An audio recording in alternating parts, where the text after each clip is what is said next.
ak suñu gan bi dinañ waxtaanaale sax xam naa ni tuuti koom ndax Magatte Wade la nekk maire bu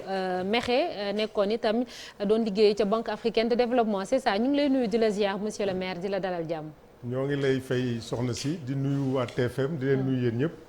di nuyu sama xarit Chérif. bi ma war a sama nattaango. monsieur le maire waaw di nga jàkkaarloog sa nekkagul maire de moom kenn du ko fal Daara moom. non je serai le futur maire de Daara wala Pikine ak Malick Thiandoum moo ne tam xam naa di nga ko ziar waa ngaa yëpp ñu ngi leen di nuyu. monsieur le maire alors vous êtes l'auteur de ces deux ouvrages bii mi ngi nii kon la Banque africaine de développement réformer la gouvernance face au piège de la pauvreté bii yaa ko bind. bii soxna naata mi nga xamante ni dëgër na fi ne na Lat Joor maamam la muy livre boo xamante ni également Demba Waar jagleel nga ko Lat Joor Damel du Kayor vie de combat d'un héros sénégalais mais ci li leen bëgg a taxaw aussi baat bi nga xamante ni def nga fa ay at yu bëri Souleymane jàngat na ko suñu digganteeg France wax sax ci wàllu coopération décentralisée yow mairie ba ngay jiite yaa ngi jëflanteeg waa France ci wàllu woowu.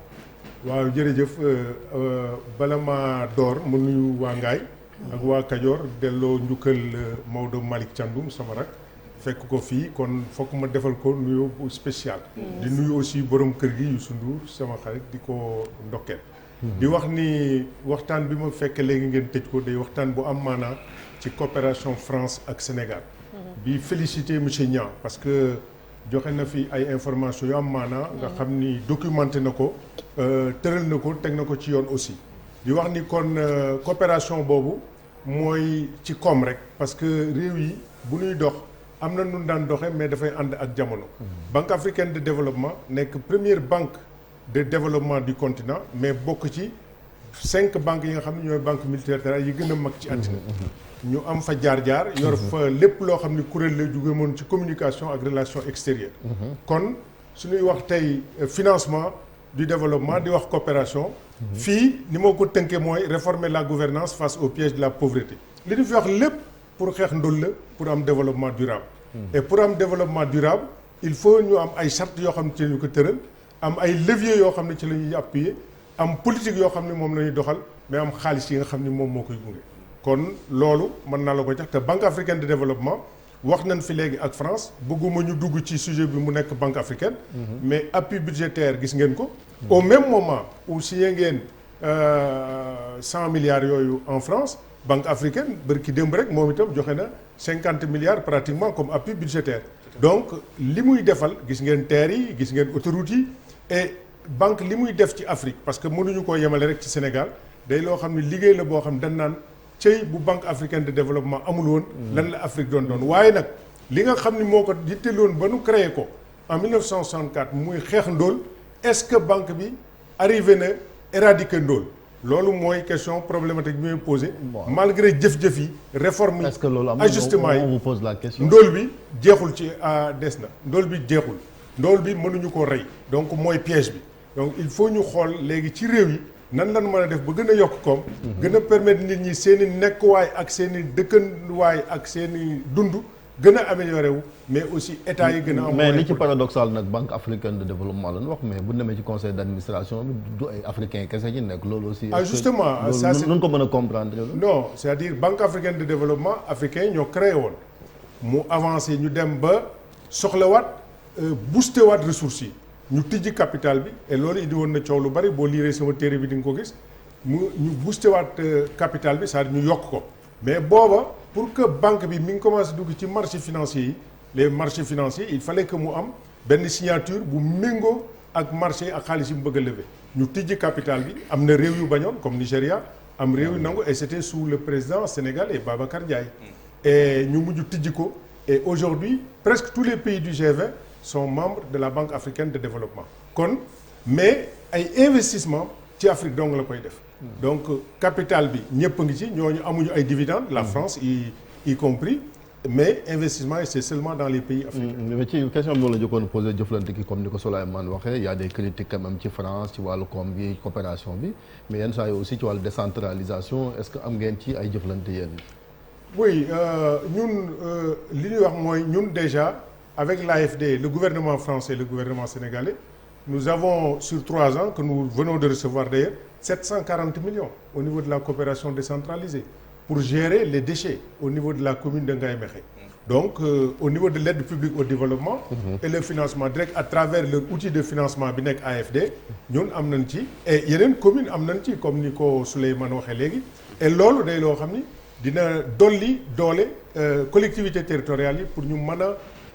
xeex li nga xam ni mooy ndóol mais aussi promouvoir développement. Gestion oui monsieur le maire gestion déchets yooyu noonu lan moo ci wàllu recyclage justement est-ce que jël nañ ko ci en compte. waaw mais xam nga déchets yi d'abord il faut pouvoir les collecter d'abord. D'accord. Mais ñun liy wax ngaay notre ville est une ville qui a comme devise VIP ville verte illuminée et propre donc une ville écologique mais pour nga nekk ko d'abord ne pas salir c'est mieux que de ramasser ensuite il faut collecter les déchets et il y a de grands programmes au Sénégal il y a le Promoged il y a le PGU etc. Donc il y a des organes de ramassage et de collecte des déchets. Mais aujourd'hui, avant de passer à la transformation des déchets, il faudrait résoudre la question bi nga xam mooy question collecte. Parce que aujourd'hui communes yi problème bi ñu am mooy collecter mais aussi le plus grand problème est moral et comportemental mooy ne pas salir et il faut nit ñi ñu inculquer leen la philosophie de ne pas salir boo tilimalul doo ramasser lu bari. Mais aussi la collecte et la transformation posent problème parce que déchets yi am dans nos pays africains yi ci yëpp c'est des déchets organiques. Oui. Bon, ça peut faire du biogaz, ça peut faire de l'éthanol peut-être pour certains, mais ça demande une technicité de très haut niveau et des coûts d'investissement très élevés. Et loolu ça pose encore problème. ñoo ngi koy théoriser lu bari, mais pour atteindre la matérialisation, l'effectivité, ça pose encore problème. Am na nag ñu plastique yi ñoo ngi koy def ay pavés, etc. C'est très bien. Mais il faudrait que l'on puisse trouver des solutions durables avec des investissements productifs et que ça soit également rentable mais li gën daal mooy ne pas salir c'est mieux. mais déchets organiques yooyu Marcel di wax yaa ngi naan xañ na dañoo amagul xarañteef beeg yooyu am na ay réew yu koy def lu ci mel ni Israël amoon nañ benn système boo xamante ni da nga ko ciy sotti bu mun koo utiliser mu nekk looy utiliser pour togg ak yooyu pourquoi pas ci volet boobu beneen bi mooy Ngaye Mékhé ku ko wax artisanat ñoom ban pàcc la am ci wàllu investissement yooyu ngay wax ak liggéey beeg programme yi ngeen di def am na ñoo xam ne xaaruñu xañ na bu yàgg ñoom ñu ngi à travers les réseaux sociaux ak fu nekk di jéem a vulgariser li ñuy def gis nañ ñoo xam ne dañuy jóge biti réew ñëw di fa commander ay sel yi ñuy toog ceinture dàll ak yeneen yëpp. jërëjëf c'est beaucoup de questions en une seule bu njëkk bi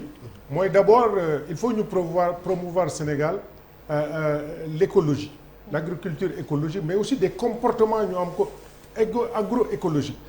boo gisee transformation yi ngay wax boo demee ci sunu mbokki pël yi nefra la ñuy toggee. C'est ça. Donc loolu xam nga déjà ajewul biogaz pour que ñu mën koo toggee. ndeef la loolu moom la ñuy wax ndeef. Donc dégg nga chef nee na ndeef. bon loolu c'est important. beneen bi mooy il faudrait pouvoir les collecter et les trier donc d'abord collecte ça pose problème tri il faut passer à cette étape pour jël li nga xam ni dañ koy transformer comme en Israël ou autre. Donc il faut des moyens il faut une organisation et ça c'est le deuxième problème beneen bi mooy. Et loolu c'est des investissements et nous par exemple au niveau de Ngaye Mékhé sur les 740 millions que nous avons sur 3 ans ak coopération française mais dañu dem ba def benn décharge normée boo xam ne day nekk biir Ngaye Mékhé mais on est en train d'abord de sensibiliser on a passé 2 ans à sensibiliser les populations pour que ñu comprendre les enjeux des déchets de l'ordure comme on dit parce que c'est un trésor maintenant il faut à terme kon ñu am planification boo xam ni moo nu mën a yóbbu ci ñu egg foofu Israël egg parce que eggaguñu fi Israël egg mais en benchmarking il faut ñu xool fi Israël nekk ñu jéem a egg foofu beneen bi problème bi nga posé ci dernière question artisanale cordonnerie mais ça c'est des déchets assez spécifiques yoo xam ni c'est comme les déchets chimiques et cetera loolu le Sénégal devrait avoir des réponses à ces questions-là il y a l'incinération et cetera mais c'est des déchets un peu plus complexes aujourd'hui les plastiques on a interdit les plastiques boo demee dëkk bu mel ni Rwanda même quand vous avez votre valise emballée boo ñëwee aéroport doo dugal plastique bi benn agent moo koy dagg jël ko dugal ko ci benn poubelle donc on avait interdit ici les sachets plastiques bon il faut également qu'il y ait application des lois et qu'il y ait de la discipline des Sénégalais pour que ñu am un comportement qui est un comportement environnemental un comportement écologique donc cordonniers yi aujourd'hui nous avons plus de 250 ateliers à Ngaye Mékhé nous produisons plus de 4000 paires de chaussures par jour c'est énorme mais il y a des problèmes les problèmes c'est quoi les produits que nous travaillons c'est des produits yi ñuy liggéey yooyu ay déchets la parce que italiens yi ñooy liggéey indil ñu déchets yi ñu commencé di ko liggéey donc li ñu war a def mooy d'abord ñu am der Sénégal amul der bien que der bari na fi pot bari na fi day dem Italie mooy li ngay wax ni day dem Italie pot bari na fi mais der amu fi dinaa ñëwaat léegi ci li Souleymane doon wax ci coopération avec la France tannerie yi ñu am ñoom wet bulu la ñuy def c'est-à-dire des produits semi-finis yóbbu ko Italie bu gaa yi liggéey ba pare li des chinois yi ramassé ko indiwaat ko ngaay léeg-léeg sax ñu defar la ci cuiru meuble ñu defar la ci dàll beneen bi mooy contrôle qualité labellisation et contrôle qualité il faut que li ñuy def aussi mu compétitif sur le plan national pour mën a dem sur le plan international maa ngi gis sama rakk yu xarañ yi artistes yi ma ñu ngeen di wane à l'écran ñu ay jàmbaar parce que dañuy polyvalent pour mën ci génn ensuite col Sénégal du defar rivet Sénégal amul col Sénégal amul boucle et accessoire Sénégal amul der te pourtant boo xoolee màggalu Touba simplement li fay génn ci der pratiquement tannerie ñun bi ñu yor projet de 120 000 pots an loolu rek mën naa génn ci Touba ci 15 jours yi donc il faudrait qu'on ait des tanneries au chrome nous avons à Ngaye une tannerie écologique agroécologique boo xam ni dina mën a def ay der mais mënta def quantité industrielle mën na defar pour artisanat li nga xam ne moom lay defar ak loxo waaye xarale yi di ko defar ak loxo mais bu ñu bëggee dem ci production industrielle il faut ñu am une tannerie au chrome digne de ce nom. loolu fu ngeen ci toll. et parce loolu que président ñëwoon na fa. jënd daal fa la ñu lancé woon lu jëm ci wàllu artisanat bi ni mel mais doléance boobu dafa yàgg monsieur le maire. Ngaye boobu ba léegi tannerie bu nga xamante ni bu mucc ayib la amuñu ko sama mbokk naar yi ñooy nekk ci baaj yi doon liggéey doonte am nga ci jéego yoo ci def. ak soxna yi nekk tam di ñëw robb yeeg yooyu. waaw parce que artisanat bi du cordonnerie bi rek. li nga wax cordonnerie moo ñëw ci question boobu. mais Ngaye xam nga artisanat bi ñun dañu ko hérité du royaume du Kayor. parce que moo tax ñuy wax broderie Ngaye vannerie Ngaye dallu Ngaye parce que yooyu yëpp il fallait parer la cour royale de manteaux de bottes et cetera. et juumul itam bi mu ne léegi mbokk Demboar la nga ne ko doom mbokk Lat Joor nga benn la parce que Demboar ne yaayu Lat Joor la kon mbokk Lat Joor la mais li am maanaam mooy tannerie bi nekkoon Ngaye tannerie des femmes Mor nga xam ni ëpp na presque 150 ans mu nekk fa léegi mettre nañ ko à niveau ba mu nekk benn tannerie végétale boo xam ne dañu ko motoriser pour réduire coono jigéen ñi parce que coono wulli dafa metti coono baaj dafa metti dañu fa def foulon pour mu mën di leen tourner ñu bàyyi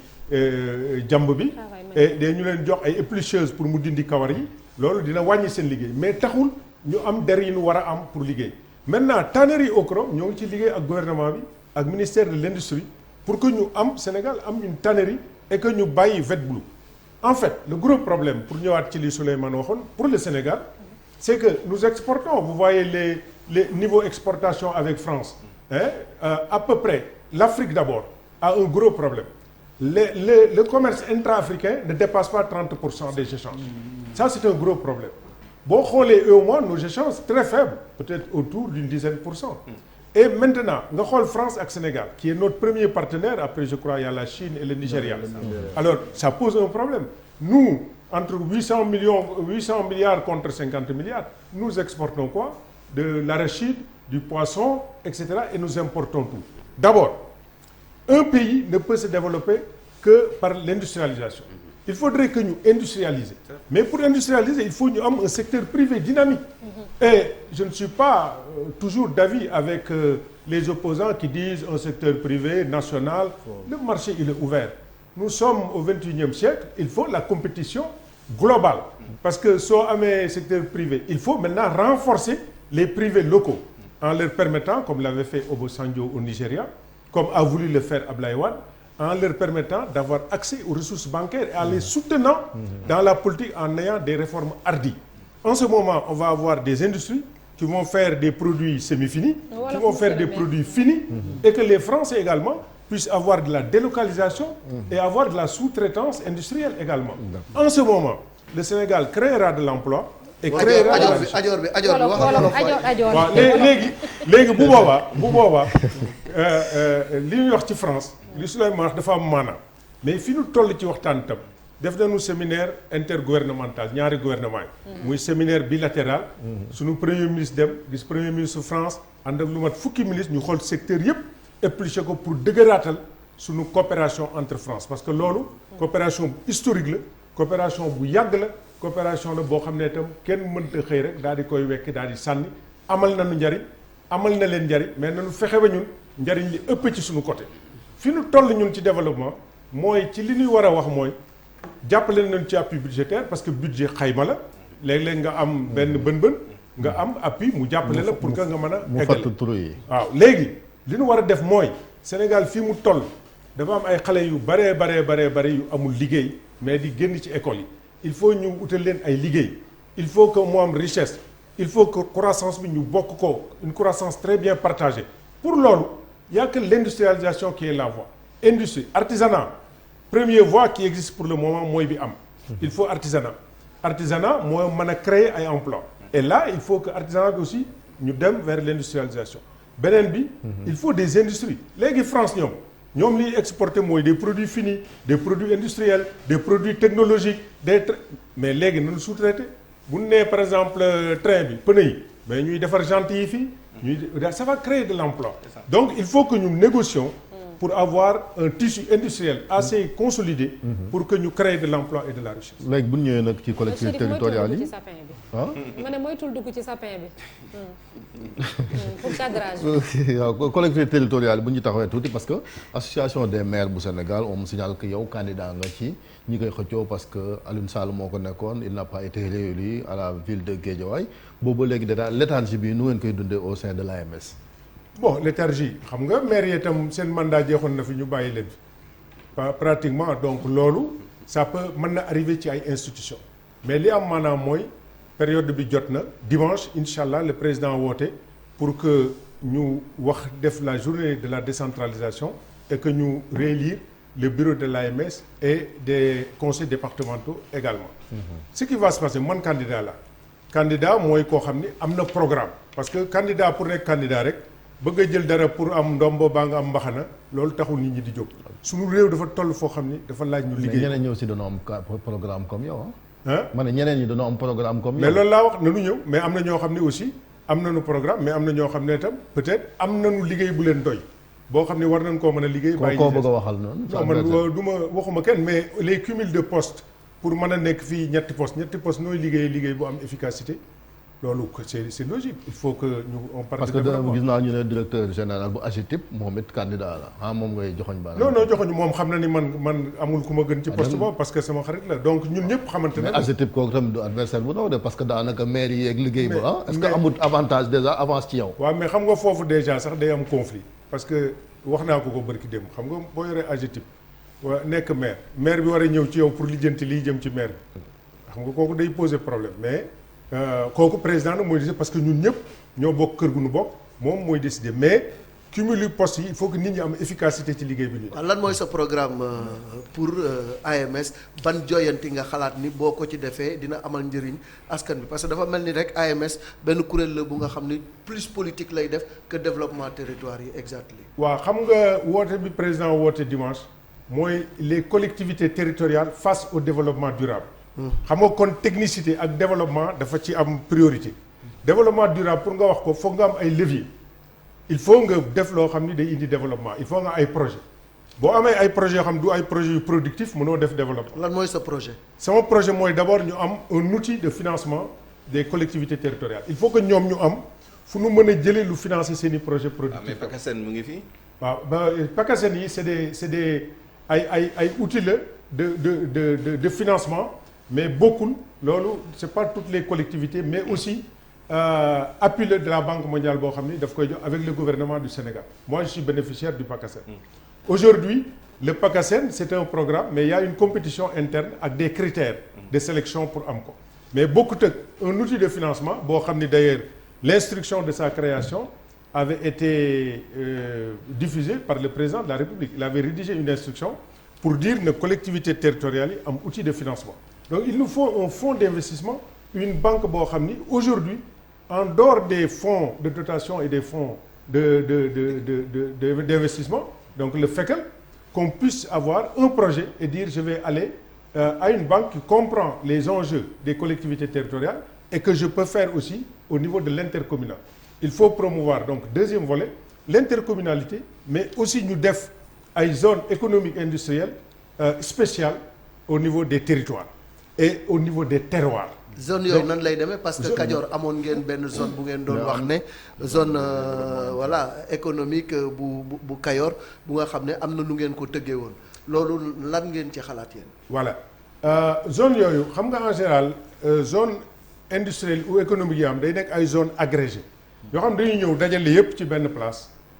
teg ko fi ñun li ñu bëgg ci zone économique industrielle du Kajoor boobu zone désagrégée lay doon. c'est-à-dire que tout ce qui est cluster industriel pour le cuir ñu def ko Ngaye Mékhé lépp loo xam ni dafa jëm ci njambi tapioca amidon une usine ñu def ko entre Taïba Ndiaye Pire et Meewar lépp lu jëm ci bisaab ñu bëgg ci def ay Lipton ou comme je dis Lipton c'est une marque mais ce genre là infusion pour nit ñi gën a comprendre donc ñu def ko fu mel ni Daaru Xuddoos Badara parce que foofu bari na bisaab aujourd'hui usine bi gën a mag ci suñu bisaab ci àddina mi ngi Soudan et Mali amoon na fi benn usine mais bu ñu deful nag chinois yi ñoo ñëw di ñu jaay infusion bisaab boo demee ci kaw Ñaaxeen dans la corne du Kayor entre Ñaaxeen Ngandiouf Pekes uti ca kaw boori Dingiraay ak Ndanga uti ca kaw uti Bawol man nga fa am une minoterie il faut que les Sénégalais aient un contrôle également des minoteries à l'intérieur parce que foofu production mil bi ak maïs fa la nekk boo jógee Tivaouane nga xët Koul uti Kër Samba Kane le Prodac mais foofu dexu Mbaba gi tu as le forage de Béguel mais mën nañoo renforcer la production des Niayes avec la production horticole et diggante Baba Garage Mérina Dakhar Koul ak Ngaye ñu def fa un port sec parce que ça c'est très important les routes entretenir une route coûte plus cher construire une route et les routes sont dégradées et détériorées ndaxte oto yu mag yi ci jaar monsieur le maire par rapport ak proposition yi nan lay articuler woo ak li am déjà parce que li ngay wax ni par exemple man ça me renvoie aux agropoles agropole yi am na agropole sud agropole centre esprit bi c'est un peu ça intégrer ay filières en tenant compte des potentialités du terroir est-ce que ci alors boobu benn la beneen bi moom mooy banque bi ngay wax wala instrument de financement bi il y a la BN2 qui est déjà là la banque agricole qui est déjà là et même BHS yooyu ay banque nationale est-ce que du nekk doublon ñu créer yeneen instrument yoo xam ne day ñëw fekk loo xam ne mu ngi fi déjà te exploité wuñ ko à 100% entre autres question de doublon ak d'intégration dans ce qui existe déjà. Merci beaucoup su fekkoon ne day am doublon président de la République du joxe instruction pour ñu créer l'outil de financement des collectivités territoriales. Monsieur le président a fait beaucoup de doublons les agences les ministères et tout. D'abord donc au niveau de l'État mais li ñu la bëgg a wax mooy su ñu amee suñu outil de financement avec suñuy fonds de garantie les taux d'abord d'intérêt bon c'est nous allons chercher l'argent concessionnel au niveau des bailleurs de fonds au niveau des partenaires financiers du Sénégal mais aussi des collectivités territoriales à travers le monde aujourd'hui boo demee BNDE loo négocier peut-être que taux d'intérêt di nga tourner autour de 5% ou 4,6 même si c'est bonifié donc aujourd'hui justement la bonification des banques internationales de développement may ma dem donc même si c'est bonifié mais su ngeen amee yéen seen collectivité dans l'intercommunal vous pouvez avoir des garanties co-solidaires vous pouvez aller comme vous à votre rythme mais aussi vous avez beaucoup plus de facilité de mobiliser de l'argent dédié uniquement aux collectivités territoriales qu'une banque parce qu'une banque a beaucoup plus de contraintes c'est son fonctionnement et sa capacité de mobilisation des ressources c'est d'aller sur le marché ou d'avoir une subvention de l'État alors que les collectivités territoriales nous pouvons avoir des ressources concessionnelles à travers le monde à la Banque mondiale ou à la Banque africaine voilà la grande différence Mortala waaw Chérif déedéet Mortala après jeexal ñu jeex monsieur le maire est-ce que chantier yi nekk Mékhé nga xam ni am na liggéey bu rëy bi nga bëgg a liggéey ci wàllu artisanat bi am également pàcc bu rëy je pense bu nga war a mën a liggéey également ci wàllu pauvreté parce que Ngaye également ku ko wax di nga wax wàllu woowu pauvreté am na fa am na benn dayo bu fa nekk est-ce que boo duggee ci nekk candidat di poser candidature ci kuréelu maire yi est-ce que du la distraire ci sa liggéey bi nga war a def Ngaye non loolu c'est parce que liggéey bi mooy fort de li nga def c'est-à-dire c'est expérience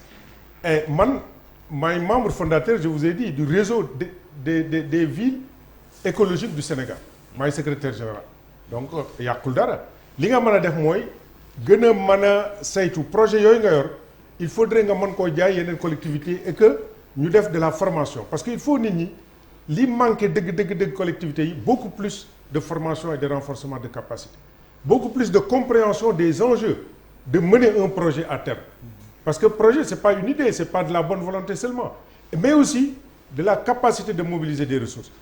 su ma ko nekkee ak sama expérience antérieure ma vie antérieure ma connaissance du monde et des bailleurs ça peut faciliter la mobilisation des ressources extérieures et des ressources concessionnelles également et loolu dina ma jariñ man itam au niveau de Ngaye Mékhé parce que suñu defee suñu ZESCA mais ZESCA bi ça ne peut pas être financé par le seul budget d'investissement consolidé du Sénégal ou par le Sénégal. lan mooy ZESCA.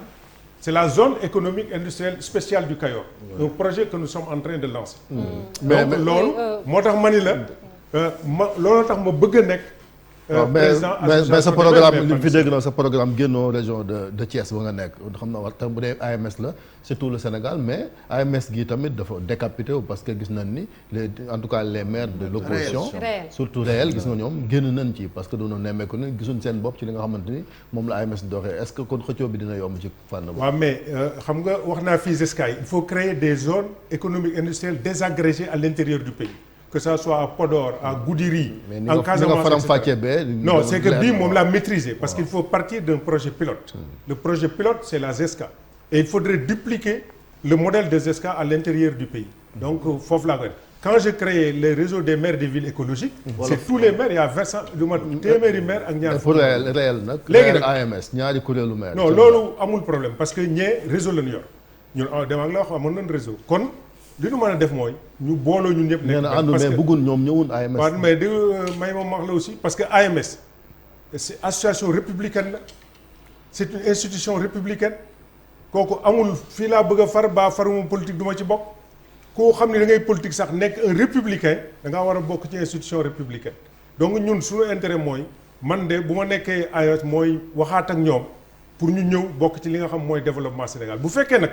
conquête du pouvoir. ak politique moo leen gënal développement économique et social promouvoir une croissance partagée par tous les Sénégalais nga xam ni kon ñoom bokkuñu ci ñi nga xam dañuy doxal Sénégal. donc loolu ay waxtaan la yoo xam dañu ko def ak ñoom pour que ñu ñëw. et dégg naa que am na ñoo xam ni maire yoo xam ni ñoo ngi ci opposition mais dañ ñëw Sénégal loolu rek la opposition